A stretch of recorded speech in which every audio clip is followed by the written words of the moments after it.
Assalamualaikum warahmatullahi wabarakatuh.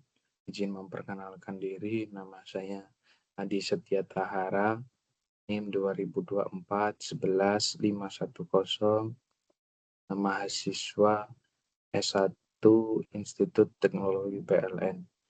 Baik, pada kesempatan kali ini saya akan mempresentasikan paparan untuk ujian akhir semester mata kuliah rangkaian listrik dengan materi rangkaian 3 fasa dan kopling magnetik. Untuk yang pertama, saya akan membahas tentang rangkaian 3 fasa. Baik, pada prinsipnya sama dengan sistem kelistrikan satu fasa. Sistem 3 fasa merupakan sistem AC yang tiap fasanya terdapat perbedaan sudut pada gelombangnya. Untuk frekuensi dan amplitudenya dari ketiga gelombang tersebut sama. Dan yang kedua ada pembahasan, ada 3 poin yang kita bahas pada kesempatan kali ini. Yang pertama ada pengertian sistem 3 fasa, dan rangkaian 3 fasa. Untuk pengertian sistem 3 fasa,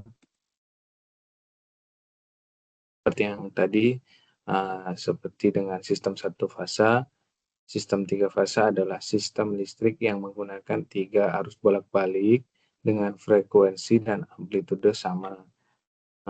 Tapi memiliki perbedaan sudut sebesar 120 derajat. Dan sistem ini biasanya digunakan dalam jaringan listrik untuk efisiensi daya yang lebih tinggi dibandingkan sistem 1 fasa. Dari gambar ini kita bisa lihat bagaimana bentuk gelombang untuk setiap satu fasanya adalah seperti ini adalah gelombang sinusoidal, di mana di atas ini adalah tegangan maksimal, di sini adalah sudut, dan di sini adalah waktu. Kemudian untuk gelombang sinusoidal 3 fasa bisa dilihat pada gambar ini. Untuk yang warna merah adalah fasa R, kita umpamakan fasa R, kemudian yang kuning adalah kita umpamakan fasa S, kemudian yang biru adalah fasa T. Kemudian untuk perbedaan sudutnya adalah sebesar 120 di setiap fasanya, untuk fasa R, fasa S, dan fasa T. Kemudian dari lihat bagaimana pasornya adalah selisih 120 derajat Celcius untuk 120 derajat. Untuk persamaannya yang kita bisa dapat dari gelombang ini adalah untuk tegangan fase R adalah tegangan maksimal sin omega T, kemudian tegangan fase S adalah V maksimal sin omega T di minus 120 derajat, kemudian untuk tegangan T adalah V maksimal sin omega T minus di sini 240. Kemudian untuk sistem 3 fasa, tegangan 3 fasa untuk di sistem 3 fasa ini memiliki tegangan sebesar 380 volt untuk line to line-nya. Di setiap line kita ukur adalah sebesar 380 sama setiap fasa seimbang. Untuk netralnya adalah bernilai 0. Kemudian untuk tegangan line netralnya adalah sebesar 220 volt. Di setiap fasanya seimbang.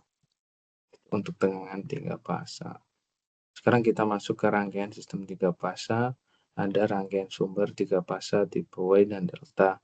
Untuk yang tipe Y, kita bisa lihat ada 3 sumber, masing-masing akan menjadi satu fasa, ini fasa A, fasa B, dan fasa C. Untuk yang titik yang ada di tengah-tengah. Kemudian yang delta, kita bisa lihat di sini ada 3 sumber dirangkai seperti segitiga, kemudian nanti ada setiap fasa di fasa A, yang ini akan menjadi fasa B, yang ini akan menjadi fasa C. Kemudian yang ketiga ada rangkaian beban 3 fasa tipe Y dan delta. Bisa kita lihat ini adalah yang tipe Y dan ini adalah yang tipe delta. Untuk rangkaian sumber tipe Y dan beban tipe Y, kita bisa lihat ini adalah sumber tipe Y, di mana nanti dia akan membangkitkan arus listrik, kemudian dikirimkan melalui line dan akan masuk ke beban di sama halnya dengan fase-fase yang lain. Ini akan dikirimkan melalui line kemudian diterima oleh beban dan di sini ada netral. Untuk yang sumber tipe delta dan beban tipe Y, kita bisa lihat juga di mana di setiap fasenya nanti dikirimkan melalui line dan diterima oleh beban. Setiap fasenya sama. Kemudian ada juga sumber tipe delta dan beban tipe delta. Kemudian ada sumber tipe Y dan beban tipe delta. Untuk setiap fasanya sama ya, sumber yang dikirim melalui line akan diterima oleh beban. Kemudian rangkaian sistem 3 fasa. Sistem Y atau Y bintang berbeban. Kita bisa lihat contoh rangkaiannya. Impedansi beban adalah ZA, ZB, dan ZC. Dan ini adalah ZA, ZB, dan ZB ini adalah impedansi beban. Setiap sumber tegangan mensuplai arus line ke beban. Setiap sumber tegangan akan mensuplai arus line ke beban. Ini nanti akan mensuplai arus. Arus dinyatakan sebagai nilai arus di sini bisa kita dapatkan dengan menghitung tegangan dibagi impedansi di masing-masing fasa ya, fasa A, fasa B, dan fasa C. Untuk yang terakhir pada sistem mengalir arus ke tanah adalah sebesar 0. Ini untuk arus neutronnya adalah nilai 0, di mana arus A dan arus B, arus C itu sama dengan 0. Kemudian untuk rangkaian sistem 3 pas, kita bisa lihat juga ini adalah sumber Y, di mana akan mengirimkan sumber dari line menuju ke beban. Setiap fasenya sama.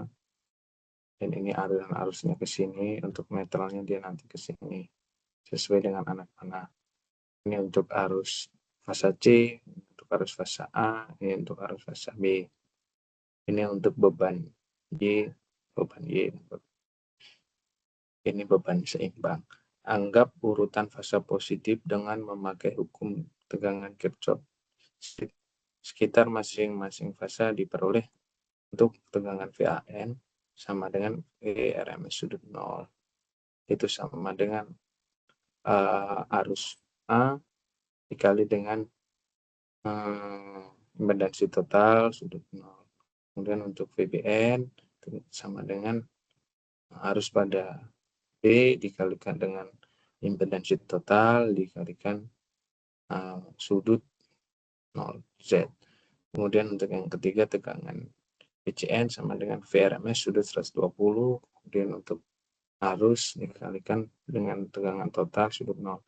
Dengan Z total adalah impedansi total pada masing-masing fase adalah 0Z adalah 0Z adalah sudut yang dihubungkan dengan impedansi fasa total. Kemudian untuk rangkaian sistem 3 fasa. Dari persamaan di atas dapat ditulis arus pada masing-masing saluran yaitu IA sama dengan VRMS dibagi impedansi total sudut 0. Untuk arus B yaitu tegangan dibagi dengan impedansi total sudut 120 minus 0. Untuk tegangan di C itu tegangan dibagikan impedansi total sudut 120 minus 0. Untuk tegangan saluran ke netral, VAN sama dengan VRMS sudut 0, VBN sama dengan VRMS sudut 120, VCN sama dengan 120, VRMS sudut 120. Besar arus masing-masing saluran adalah sama dengan sudut fasanya yang tertinggal terhadap tegangan masing-masing fase sebesar 0Z. Jadi tegangan seimbang memberikan arus seimbang. Dari diagram fasor untuk arus saluran digambar sebagai berikut. Jika fasor tegangan saluran ke netral diletakkan dari ujung ke ujung lainnya, maka membentuk segitiga tertutup ini. Jadi jumlah dari ketiga fase tersebut sama dengan 0. Ini untuk adalah tegangan, ini untuk arusnya tertinggal, untuk tegangan arus, dan ini untuk fasornya, tegangan untuk fasor arus. Contoh soal rangkaian sistem 3 fasa. Sebuah sistem 3 fasa dengan konfigurasi Y-Y yang seimbang memiliki tegangan fasa sebesar 120 VRMS, urutan fasa positif.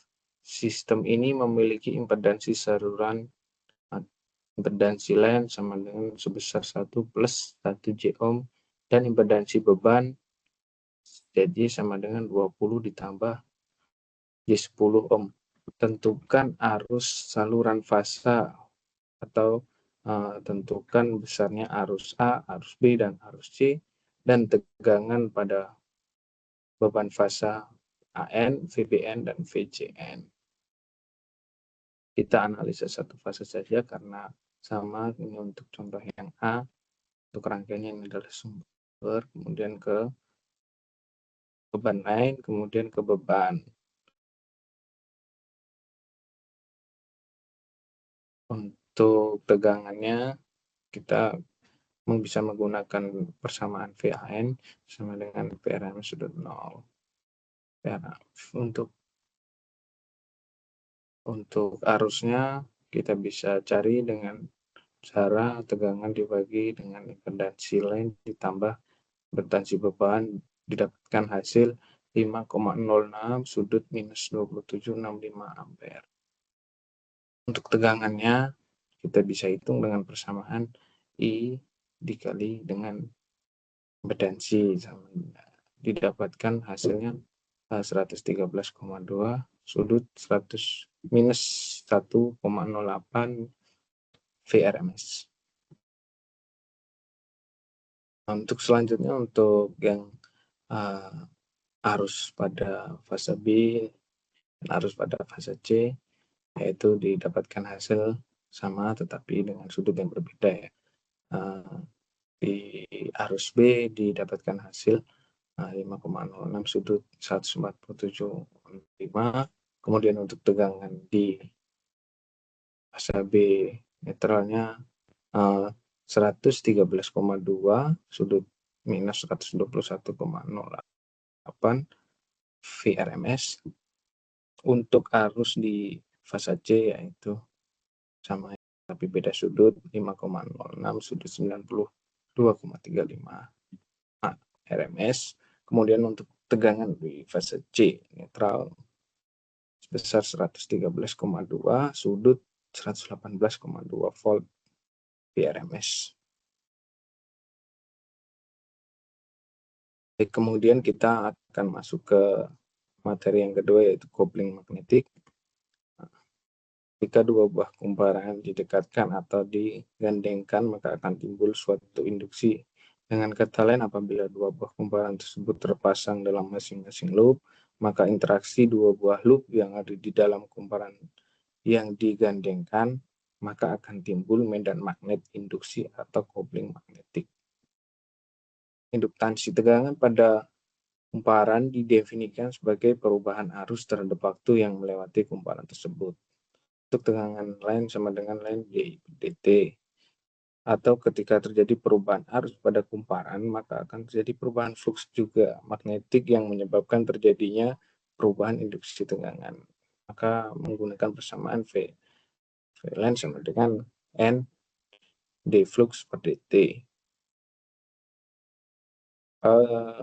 Untuk poin-poin yang akan kita bahas yaitu ada induktansi sendiri, yang kedua ada induktansi bersama, yang ketiga ada aturan tanda dot atau titik, kemudian ada tanda dot, yang kelima ada koefisien kopling, yang keenam analisa rangkaian kopling magnetik. Pertama induktansi sendiri. Induktansi sendiri adalah tegangan yang melewati kumparan didefinisikan sebagai perubahan arus terhadap waktu yang melewati kumparan tersebut, atau dapat didefinisikan ketika terjadi perubahan arus, maka terjadi perubahan flux magnetik di kumparan tersebut yang menyebabkan terjadinya perubahan induksi EMF atau tegangan kumparan. Dapat dilihat Nah, ini ada sumber tegangan masuk ke dalam kumparan, maka akan timbul flux dengan arah, bisa dilihat pada gambar. Ini untuk gambar induktansi sendiri. Ini adalah sumber tegangan dari bawah dia masuk, kemudian agak menimbulkan medan magnet ya di sini. Kemudian ada induktansi bersama. Ketika terjadi perubahan arus I1, maka flux magnetik di kumparan 1 berubah. Flux 11. Bagian flux magnetik yang hanya dia melingkupi kumparan 1 disebut flux bocor atau flux L1, flux 1. Sisa flux magnetik yang melingkupi kumparan 1 dan kumparan 2 disebut flux bersama, yaitu flux 2. Nah, untuk indukasi bersama. Sehingga secara umum dikatakan bahwa flux magnetik yang disebabkan oleh arus I1 adalah flux 111 sama dengan flux L1 ditambah flux 21. Tegangan induksi di kumparan 2 itu menggunakan convert D, yaitu V2 sama dengan N2D flux 21 per dt, N2 flux 21 sama dengan M21I1. Sehingga N1 di flux 12 per dt sama dengan M12 D12 per dt. M12 sama dengan S1 di flux 12 per dt, induktansi bersama. Bisa dilihat pada gambar ya, ketika dia mengalir di kumparan 1, maka di kumparan 2 akan terinduksi juga. Induktansi bersama. Jika terjadi perubahan I2, maka flux magnetik di kumparan 2 berubah. Bagian flux magnetik yang hanya melingkupi kumparan 2 disebut bocor flux 1. Sisa flux magnetik yang melingkupi kumparan 2 dan kumparan 1 disebut flux bersama atau flux 2. Ini persamaannya bisa kita lihat. Flux 22 sama dengan flux L2 tambah 12.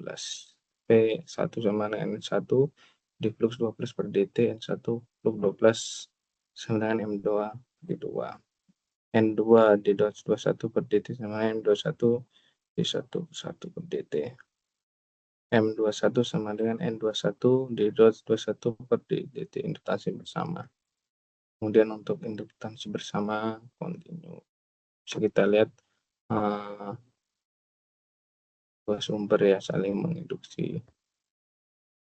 Nanti akan di sini V2 per V1. Jadi ada dua sumber tegangan. Flux bersama kontinu, flux magnetik yang diakibatkan oleh arus I1. Untuk magnetik yang diakibatkan oleh arus 2. Sehingga kalau yang di 1, V1 sama dengan L1 D1 per 1 dt ditambah M12 D1 per 2 per dt.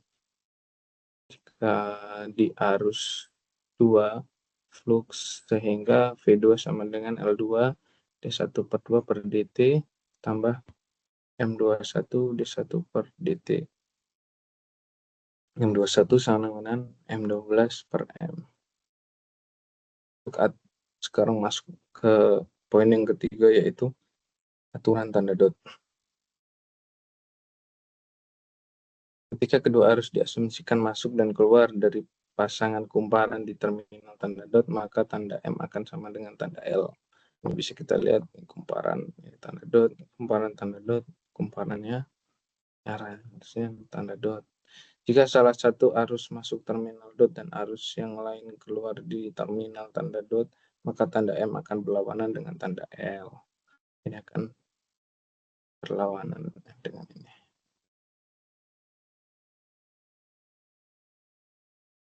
Kemudian ada tanda dot atau titik.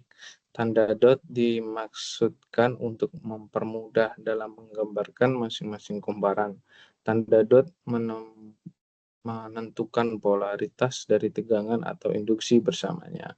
Sehingga dari pengertian ini muncul aturan tanda dot ketika arus masuk terminal dot di kumparan 1 dan arus lain masuk terminal lain di kumparan 2, maka induksi bersama akan saling menguatkan. Dengan kata lain, tanda dari induksi akan sama dengan tanda induksi bersama.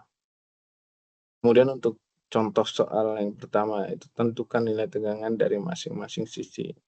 Nah, ini ada 2 buah sumber, kemudian ada L1 dan L2, berapakah nilai tegangan pada masing-masing sisi? Jawabannya bisa kita dapatkan dengan persamaan V1 sama dengan R1, I1/1 per dt dikurangi M d1/2 per dt. Kemudian untuk V2-nya, kita bisa cari dengan menggunakan persamaan L2 d1/2 per dt dikurangi M d1/1 per dt. Kemudian untuk contoh soal yang kedua, hitung arus mesh dalam rangkaian berikut. Pertama-tama kita bagi menjadi 2 loop. Setelah itu kita cari dan hitung KVL I1-nya, yaitu dengan 4 J3 kalikan I1, kemudian dikurangi J6 I2, kemudian dikurangi J2 I2 sama dengan 100. Untuk KVL2-nya didapatkan persamaan min J81 tambah 5 plus J18 12 sama dengan 0. Untuk persamaan 1, untuk persamaan 2. Kemudian diselesaikan dalam bentuk metrik, I1 dan I2 sama dengan 100 per 0. Determinan. Jadi untuk determinannya, untuk yang delta didapatkan hasil 30 plus J 87, untuk delta 1 sama dengan 500 ditambah J1 1800, kemudian untuk delta 2 sama dengan J800. Jadi untuk arus I1 adalah delta 1 dibagi delta sama dengan 20,2 sudut 3,5 ampere. Kemudian untuk arus yang kedua sama dengan delta 2 dibagi delta sama dengan 87 sudut 19 ampere. Baik, demikian presentasi ujian akhir semester untuk mata kuliah rangkaian listrik.